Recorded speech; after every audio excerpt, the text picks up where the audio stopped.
ya keselamatan yang utama ya. Keselamatan yang utama nanti ya pasti produksi itu akan tercapai. Safety first, production will achieve. Nah, itu yang mungkin message-nya di situ ya. Betul.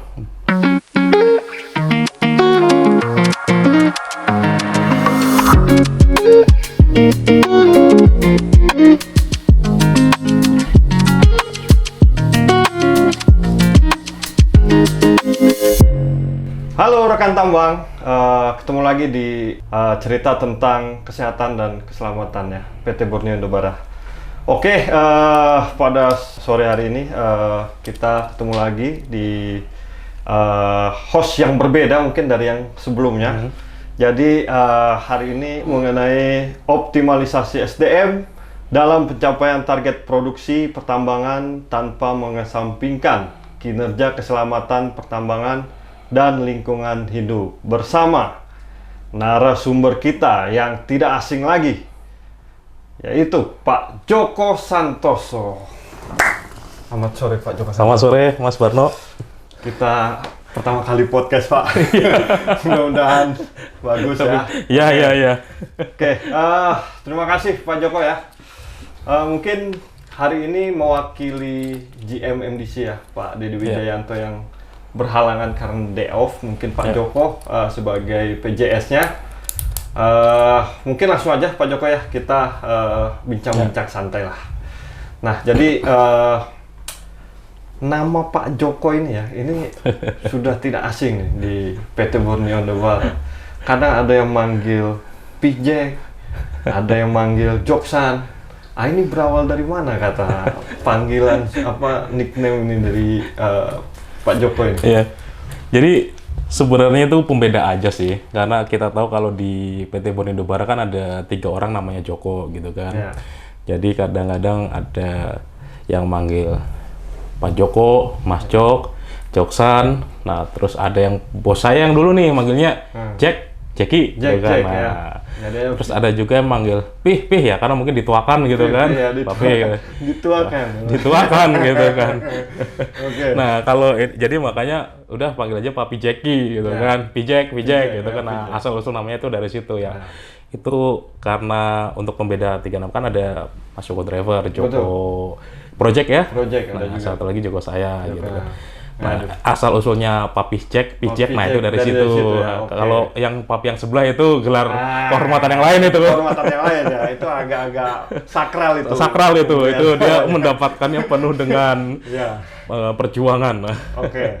Nah, terus Pak Joko, pada saat sampai di PT Borneo Indobara, itu ceritanya seperti apa? Kok sampai ada di titik sekarang ya, DPET SGE, survei, geotek, dan eksplorasi. Nah, ini perjalanan seperti apa? Boleh singkat mungkin Pak Joko? Ya, baik. Pak Joko. Jadi perkenalkan mungkin dulu saya pertama kali masuk BB itu 2008 ya.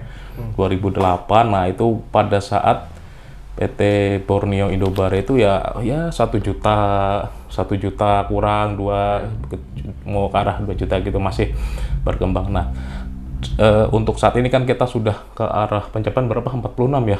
Nah, coba bayangin dari 1 juta ke 46 itu kan benar-benar nanjaknya nggak kayak gini tapi gitu kan. Agresif gitu. Progresif langsung naik.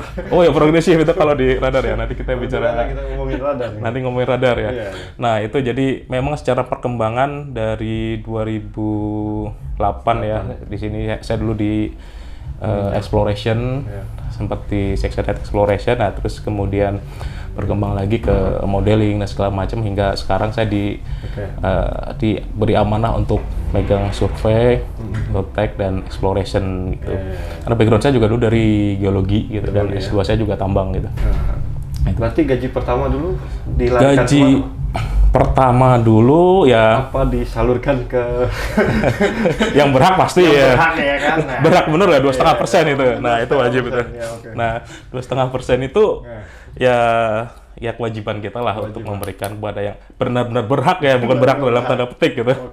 Nah, kemudian dari gaji ya mungkin ya kita sisihkan ke orang tua. Nah, terus juga jalan-jalan segala macam, biasa lah anak muda dulu kan zamannya di kuliah kita kan paling cuman ya berapa lah mau makan berapa, terus toto naik dapat uang sekian, ya Wah, udah. itu. Jadi saya lanjut setahun dulu itu saya ya nggak punya apa-apa gitu. Oke. Sampai ibu saya nanya, kamu gaji kamu berapa? Sekian. Tabungan kamu berapa? Ya sekian. Loh, itu mah gaji kamu sekarang. Kamu ada tabungan nggak gitu? Hingga pada suatu saat, udah kamu beli rumah gitu. Oke. Beli rumah sampai pada saat itu pas beli rumah kan otomatis gaji saya kan langsung Nah, ke rumah lah, langsung alokasi ke alokasi ke rumah, alokasi ke rumah. Tapi Ya nggak biasa. mau, itu mengamankan Pak Joko. Betul, mengamankan. Jadi makanya kaget aku kadang nongkrong ini kan, gitu kan. Iya. Pada saat pesan ya biasanya kan biasalah anak muda kan gitu. Cok pesan apa? Orange juice. Orange. Langsung kaget, nggak salah loh gitu. Makanya memang ada istilah dulu kalau misalnya gaji kan habis project, habis uang, nah jangan sampai kayak gitu. Jadi makanya ya alhamdulillah dulu sempat diarahkan ibu saya untuk ini ke rumah lah gitu. Jadi ya alhamdulillah 3 tahun itu lunas. Jadi Aman ya? aman gitu. Jadi uang saya udah ke arah situ. Ya walaupun sempat setahun sih jalan-jalan. Biasanya kan sekarang kalau kita lihat di IG sekarang banyak jalan ke sini. Nah, kayak itu Mbak Arira tuh sering jalan-jalan tuh saya di story-nya gitu kan. Mbak Arira. Nah, itu jadi Pokoknya sama lah. traveler banget dah, Pokoknya Iya. setiap cuti ke sini. Nah, itu jadi uangnya habis itu. Nah, makanya perlu ini ya namanya biasa dulu megang uang segitu waktu zaman kuliah. Sekarang pegang uang banyak ya tuh saya langsung nyicil ke rumah gitu. Langsung investasikan ke rumah. Investasi ke rumah. Ini serius ini. Oke. Iya, iya. Oke, selanjutnya kita ngomongin GM kita nih. Pak Dede kan berhalangan nggak hadir nih ya. Menurut Pak Joko, kira-kira Pak Dede itu sosok leader seperti apa sih? Ya. Kalau dari saya sih ya, beliau itu salah satu leader yang saya kagumi ya. Ya.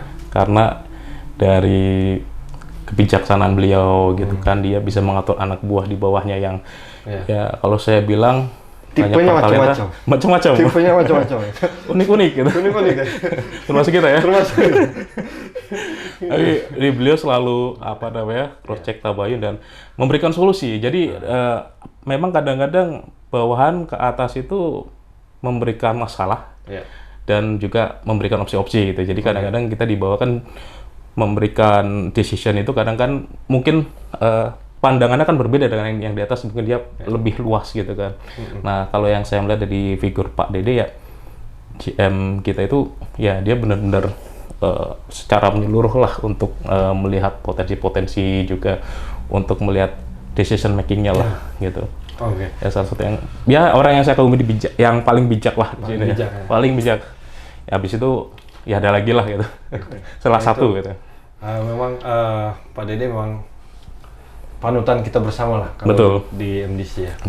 Oke, Pak Joko, kita ngomongin target produksi nih ya tahun 2025. Ini kira-kira seperti apa? Kemudian dari awal karir Pak Joko di PT Borneo Nubara itu bagaimana sih peningkatan produksinya hingga sampai di 2025 ini?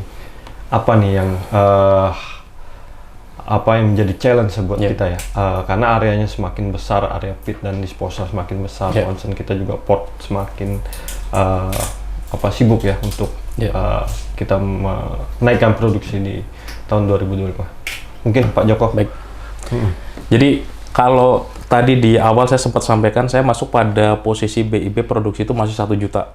Nah, sekarang kalau kita sedang berproses FS nih sama AMDAL, kita ke 54 ya. Betul. Ke 54. Nah, sedangkan untuk tahun 2024 kemarin kita sudah tercapai 46,8, lebih dikit ya. Nah, tapi kita log di 46,8. Nah, perjalanan dari 1 juta ke 46 ini ya memang banyak sekali sih challenge ya. Ya, ibarat kata kalau misalnya jalan ya mungkin tanjakan ya pelan, oke lah kayak gini. Tapi kalau jalan aja kayak gini gimana? Tanjak berbatu nggak Pak? Berbatu. Nah. Berbatu ya. Ya, tapi ya alhamdulillah mungkin dari manajemen juga udah mengantisipasi ya. Biasanya kalau misalnya kita sudah nanjak pasti kan tenaga ekstra. Betul. Berarti perlu vitamin ekstra nih. Itu ya alhamdulillah itu sudah sesuai ya alhamdulillah gitu. Dengan yang kita dapatkan gitu kan. Usaha kerja keras kita untuk mencapai itu ya. Betul. Karena kalau di dulu 1 juta ya mungkin banyak alatnya nggak terlalu banyak lah gitu kan. Kalau sekarang banyak produksi sehingga akan banyak menimbulkan isu safety juga, termasuk juga untuk tambang itu kita kan memang dulu saya waktu project JWRC 2011 itu cadangan masih sekitar 145 juta. Nah, dengan kapasitas produksi di FS dulu 2004-2006 kalau nggak salah itu masih sekitar di 7. Terus kemudian di 2011 itu naik ke 13. Nah, waktu itu ngajuin 36 tapi masih belum lah. Nah, habis itu kita ke 36, FS ambil 36, habis itu ke 46,8. Nah, yang terakhir ini 54 nih. 54. Betul, Pak. Betul 54. Nah, itu kan kita punya cadangan banyak nih, 600 700 dengan sumber daya 1 miliar lebih lah. Nah, itu yang mungkin dari kita itu tambang itu semakin besar, pasti akan semakin dalam. Makin dalam. Timbunan semakin tinggi. Betul. Nah, itu challenge-nya di situ. Bagaimana kita mengelola gitu kan. Selain dari MDC kan juga ada satu section eksplorasi ya. Bagaimana cadangannya supaya ditambah terus, sumber daya juga ditambah terus. Dan juga ada geotek yang memastikan di situ kan. Dan juga ada pit optimasi dan segala macam yang memastikan bahwa oh ini bisa ditambang berapa banyak gitu kan. Selain juga ada tim survei dan segala macam. Jadi kalau kita lihat di MDC ini ya banyak nggak seragam gitu. Banyak ilmu yang berbeda ya. Ilmu yang berbeda, betul. Di dalam satu MDC ini. Betul. Jadi kalau misalnya satu divisi kan mungkin dia seragam di sini, ini seragam di sini. Nah, ini benar-benar multi science lah istilahnya. Nah, itu yang menjadi challenge di sini. Ya salah satunya itu tadi semakin kita menambang semakin besar, semakin dalam tambang, semakin dalam, semakin tinggi betul. Yang bikin plan juga semakin pusing nih. Semakin pusing. Mau ditaruh di mana? Mau taruh di mana ini kan alatnya semakin banyak. Itu sih challenge yang dirasakan ya mungkin di teman-teman di MDC sini kan. Nah, seperti itu. Kita main development dan kontrak. Ya benar development tambang gitu kan. Betul-betul nge-develop tambang gitu. Develop tambang ya. Nah, terus kalau dari timnya Pak Joko sendiri nih, internal SGE ini. Kira-kira seberapa vital sih perannya gitu ya dalam membantu MDC dalam menentukan target atau mencapai target di 2025 ini? Ya, kalau dari departemen saya kan survei itu biasalah untuk semua hal berkaitan dengan survei pasti. Survei. Nah, itu juga ya salah satu ujung tombak lah. Kita kan nggak bisa ngeplan tanpa survei. Betul. Kita nggak bisa bikin desain, kita nggak bisa bahkan untuk setting fleet dan segala macam kita harus tahu posisinya di mana gitu kan, itu survei. Betul. Terus kemudian geotek. Nah, ini nih yang paling ngeri-ngeri sedep. Nah, ngalamin juga kan. Nah, soalnya ini kaitannya dengan nyawa juga ya. Kalau di geotek salah satunya kan kita ada safety factor. Mungkin kamu tahu sendiri ya kalau safety factor itu apa sih yang mesti kita peroleh supaya ininya aman, lereng kita aman. Nah, intinya di situ. Nah, kemudian juga dari eksplorasi yaitu tadi meningkatkan cadangan sehingga kita bisa lebih optimal dan merubah dari yang tadinya sumber daya menjadi cadangan. Nah, itu jadi kita semakin umur tambangnya tambah lama dan juga semakin cadangan, istilahnya kita kan cari cuan kan? Cari cuan. Nah, itu biar bisa nambah cuan di situ. Oke. Terus karena tadi kita anggap vital nih ya timnya Pak Joko gitu ya. Bagaimana sih cara Pak Joko ya menjaga semangat mereka gitu ya untuk mencapai produksi ke depan dan bagaimana menghadapi tantangan di area pit yang semakin luas dan disposal yang semakin tinggi. Kira-kira seperti apa gitu ya? Karena kan BIB sendiri kan memang set yang paling luas ya di antara anak perusahaan games lainnya gitu ya. Kira-kira bagaimana nih Pak Joko menjaga semangatnya? Apa kita perlu senam bareng? Kita punya yel-yel baru? Seperti apa Pak Joko? Yang pasti kita perlu healing ya. Nah, itu kayaknya ya, menjaga ini ya mental health. Menjaga mental health, ya. Bahkan kalau di kita kan memang ya namanya produksi kan ini ramp up ini kan. Nah, otomatis itu kan tingkat stres akan banyak gitu kan.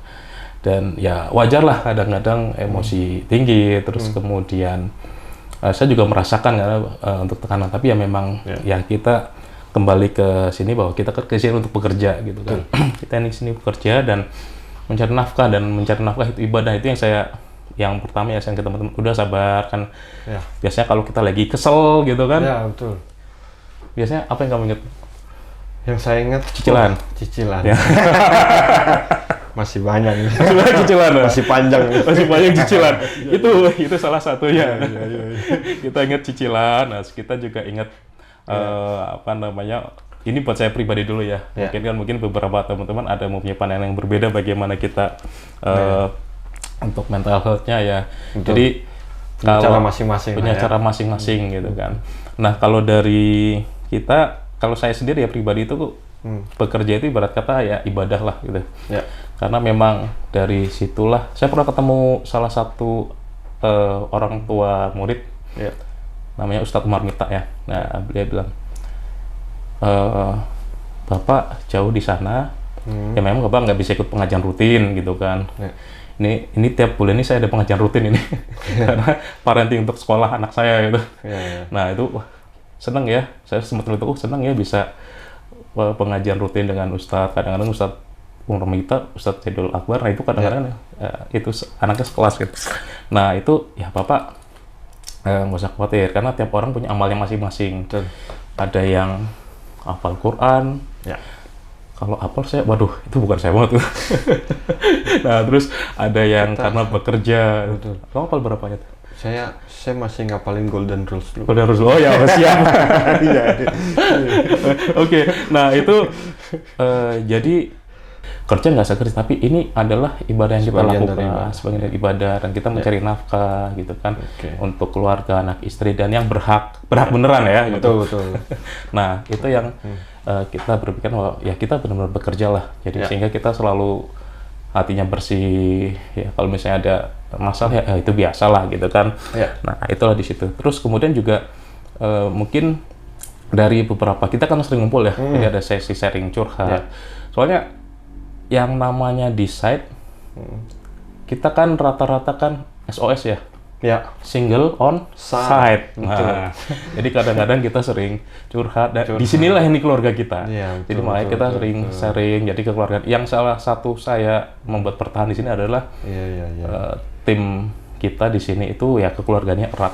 Walaupun kita punya banyak masalah segala macam, ya itu pekerjaan, tapi ada teman-teman orang-orang terdekat kita di sini, keluarga kita yang itu mendukung lah. Karena saya menganggap di sini itu siapa lagi keluarga kita gitu kan. Jadi tempat kerja kita adalah keluarga kita. Nah, itu yang saya sharing ke teman-teman bahwa ya kita setiap ada masalah baik teknis maupun non teknis ya kita sharing di situlah gitu.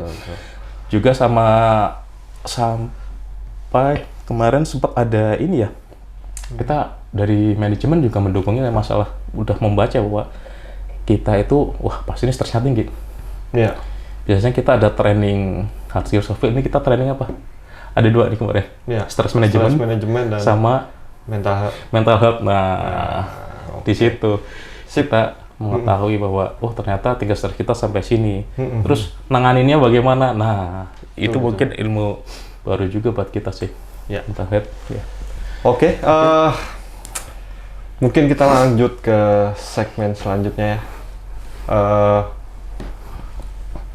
Terkait pencapaian KPLH nih Pak Joko ya, dengan workload yang cukup tinggi di MDC ya, dengan kebutuhan manpower juga yang sedikit gitu ya, dimaksimalkan betul peran-perannya terhadap bidang kerjanya masing-masing.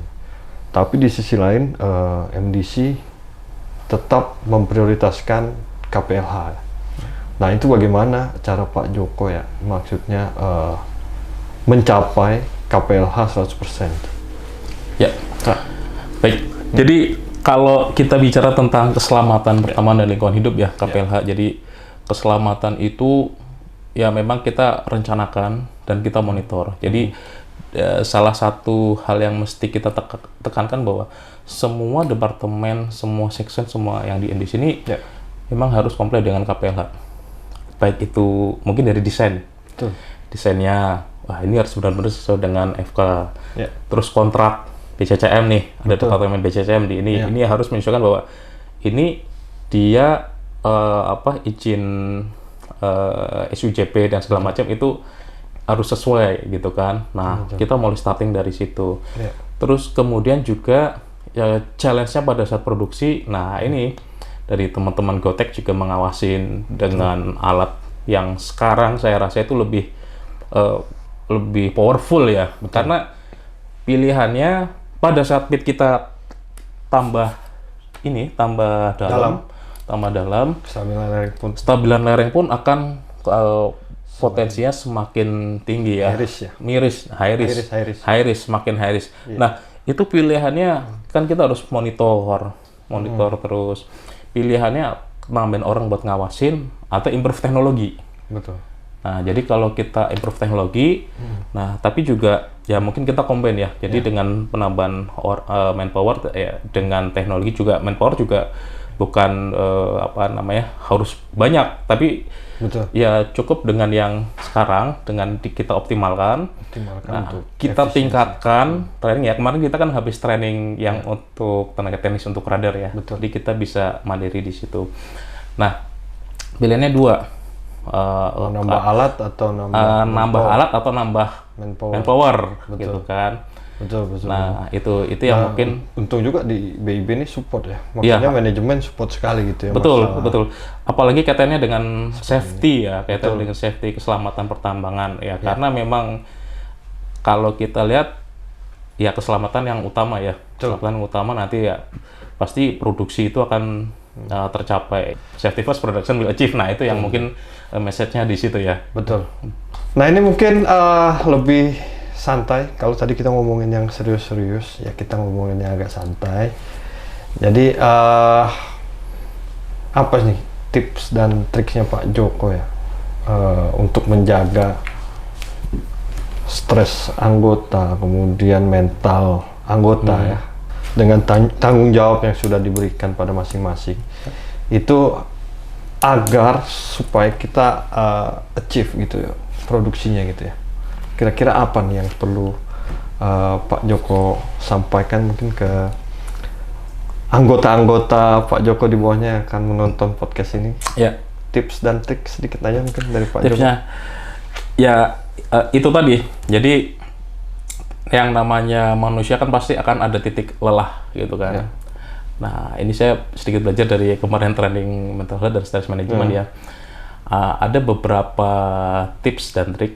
Jadi mungkin menenangkan diri, terus kemudian juga ikutin hobi yang ada gitu kan. Ya paling nggak di sini kan kita punya beberapa hobi. Kamu hobimu apa? No? Saya hobinya mancing sih. Mancing keributan. Mancing keributan. Ya, iya oke. Mancing ya. Saya mancing beneran ya. Dapatnya apa? Dapatnya ikan Pak. Kan Pak, nggak mancing udang ya? Nggak. Ternyata yang mancing udang siapa itu? Mancing udang ada. Ada Itu. Seno namanya. Seno. Oh. Kolektor pancing. Kolektor mancing. Kolektor doang. Mancingnya gimana sih? Mancingnya nggak pernah dapat Pak. Nggak apa-apa. Ya, jadi di situ mungkin dari sisi hobi juga, kemudian juga ada sisi spiritual dan segala macam. Jadi ya makanya alhamdulillah di sini kan fasilitas kita sekarang ada apa tuh basket ada gym, fitness ada, badminton, bahkan mau untuk golf juga ada mini golf gitu ya. Ada driving range gitu kan. Nah, itu ya salah satu dari usaha manajemen untuk mempertahankan karena meningkatkan mempertahankan kewarasan kita. Ya memang itu kan karena memang kadang stres ya, masalahnya kan nggak timbul dari tempat kerja kita ya. Kadang dari eksternal, dari yang tahu-tahu lagi enak namun tahu-tahu di demo gitu kan. Nah itu waduh kita jadi nggak bisa nambang nih misalnya gitu. Nah itu yang bagaimana kita manajemen salah satu dengan olahraga juga dan juga ada beberapa orang yang memang ke sisi spiritual ya, ibadah ya sesuai dengan agama dan kepercayaan masing-masing gitu kan. Nah gitu. Ada lagi yang memang nyanyi, hobi nyanyi. Iya, itu lepas stres juga. Itu lepas stres juga. Yang penting nyanyinya nggak pakai ini ya. Nggak pakai nggak apa? pakai L ya. Pakai layar gitu maksudnya. Loh, kita di sini kan ada di UMKM, jadi tiap hari apa itu manggung. Tiap weekend kan ada. Jumat malam. Iya, Jumat Live malam. musik. Live musik. Nah, itu ya. Buat teman-teman yang ada di seputaran Angsana mungkin bisa berkunjung ke UMKM kita di Suara Cafe Angsana ya. Setiap Jumat habis Isya malam. Malam, iya. Nah, Oke. itu. Nah, itu. Mungkin Itu. selanjutnya Pak Joko kira-kira happy nggak jadi bagian dari MDC? Kira-kira apa nih yang bisa kita banggain sebagai orang MDC? Ya. Main development and contract ya. Ya. Ya, alhamdulillah di MDC khususnya dan di BIB umumnya ya, karena kita keluarga besar BIB ya, One BIB ya. One BIB, jangan lupa kita One BIB bahwa kita tidak ada selo-selo atau sekat-sekat ini MDC, Betul. MOP, mosi nggak, kita nggak ada, kita semua satu, One BIB. Nah, memang kalau secara khusus karena kita hanya grup berdasarkan pekerjaan aja ya, jadi kalau dari saya sih ya nggak kerasa tuh, dari dulu kan saya dari HO ya. Ya. Dari 2010, 2015 dipindah, ini hampir 10 tahun saya di sini kok. Kok betah-betah aja ya ternyata. Ternyata betah aja di set. Betah-betah aja itu. Di set Saya mikir, waduh, hampir sama kayak di HO. Betah enggak ya? Ya kan dulu kan saya memang di HO 2010, 2015 gitu kan. Dilempar ke saya ya. Dilempar ke saya ya, alhamdulillah ya, memang itu suatu amanah ya, kita nggak bisa nolak pekerjaan gitu kan. Ya. Profesional Mas. Ya, kita harus profesional di mana kita diletakkan, karena memang mungkin di sini dibutuhkan gitu kan. Nah, secara khusus kalau MDC ya itu tadi kompak-kompak juga, kekeluargaan kita. Nah, ya. Terus juga di BIB juga alhamdulillah juga itu yang membuat saya bisa bertahan di sini walaupun dengan godaan kanan kiri yang lebih banyak, lebih tinggi gitu kan. Tapi belum tentu. Ya mungkin rumput tetangga lebih hijau. Tapi itu rumput sintetis atau beneran gitu. Nah, itu makanya gitu. Ya, kita kan ya kalau misalnya rumput kering. Ya kita selain pupuk gitu. Pak, Q1 Q2 nih gitu. Wah, kan tumbuh lagi kan. Nah, itu kayak gitu. Saya rasa ini tips dan triknya terakhir ya. Pesan untuk para pendengar. Jadi rumput tetangga mau lebih hijau, tapi itu rumput sintetis atau rumput hidup itu ya. Nah, iya, Joko, ya? betul. Oke. Mungkin kita cukupkan Pak Joko. Baik. Podcast kita ya. Kita bincang-bincang kita sore hari ini. Semoga menjadi teladan Pak Joko buat BIB dan para penonton di rumah ya. Dan kita akhiri mungkin episode kali ini ya. Mungkin demikian teman-teman tambang. Jadi episode kali ini kita cukupkan sampai di sini. Jangan lupa ikuti terus di episode-episode selanjutnya ya. Jadi jangan lupa Yel. Siapa kita? One Baby.